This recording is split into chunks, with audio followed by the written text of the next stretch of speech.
Bismillahirrahmanirrahim. Assalamu alaikum dear friend. Welcome to my channel. This series one tips. तो दोस्तों आज की इस वीडियो में मैं आपके साथ माजू फल के बारे में डिस्कस करने वाला हूँ। माजू फल को माजू फल भी कहते हैं और माजियाने फल भी कहते हैं। तो दोस्तों आज की इस वीडियो में माजू फल के बारे में मैं आपको तफसील से आगाह करूँगा।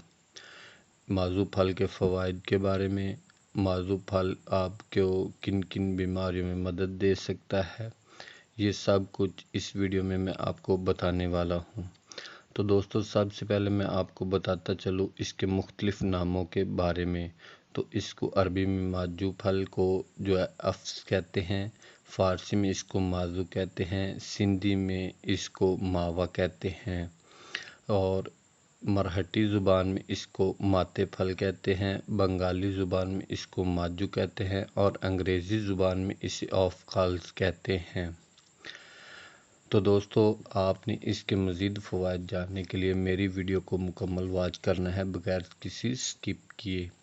और साथ ही साथ मैं आपको बताता चलूँ अगर आप मेरे ऑफिशियल यूट्यूब चैनल पर नए हैं तो मेरे इस channel this series one tips को सब्सक्राइब कर लें और साथ ही खड़े बेल आइकन वाले बटन को लाजमी प्रेस कर लें ताकि आगे नई आने वाली इंफॉर्मेटिव वीडियो आप तक बआसानी पहुंच सके। तो दोस्तों मैं आपको ये बताता चलूँ कि हकीम लोग माजू फल को काबज़ तस्वर करते हैं क्योंकि ये कब्ज़ पैदा करता है, लेकिन मैं आपको आगाह करता चलूँ कि इससे पैदा होने वाली जो कब्ज़ है वो आपको नुकसानदा नहीं है। ये जरियान जो लोगों को पाई जाती है, जो जिन लोगों में बीमारी जरियान की पाई जाती है जिससे आदमी दिन ब दिन कमज़ोर होता चला जाता है, तो जरियान को ख़त्म करने के लिए माजू फल का इस्तेमाल बहुत ही मुफीद अमल है। तो दोस्तों जब आदमी की बीमारी जो जरियान है वो आखिरी स्टेज पर पहुंच जाती है तो आदमी को में जो है ना सोज़ाक की बीमारी में घुट घुट कर मरना शुरू हो जाता है। तो इस स्टेज पर भी माजू फल का इस्तेमाल जो है काफ़ी मुफीद तस्वर किया जाता है।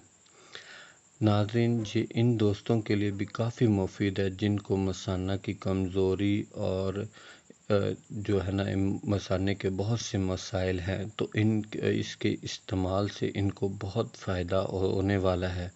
जो दोस्त मर्दाना क़ुव्वत को मुकम्मल तौर पर खो चुके हैं वो माजू फल का इस्तेमाल करें, इंशाअल्लाह उनकी मर्दानगी जो है बहाल हो जाएगी।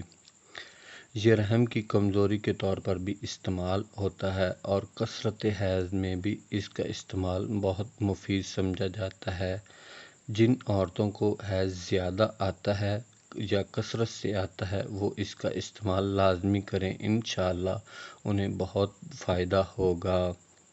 और दोस्तों मैं आपको बताता चलूँ जो बहनें जो है सफ़ेद बालों की वजह से परेशान हैं तो इनके लिए भी ये बहुत ही मुफीद अमल है।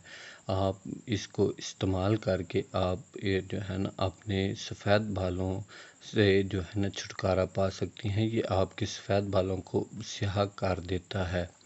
तो दोस्तों ये थी आज की नई वीडियो। उम्मीद करता हूँ ये वीडियो आपको बहुत पसंद आई होगी। अपनी राय कमेंट लाइक में ज़रूर करें, अपनी दुआओं में याद रखें।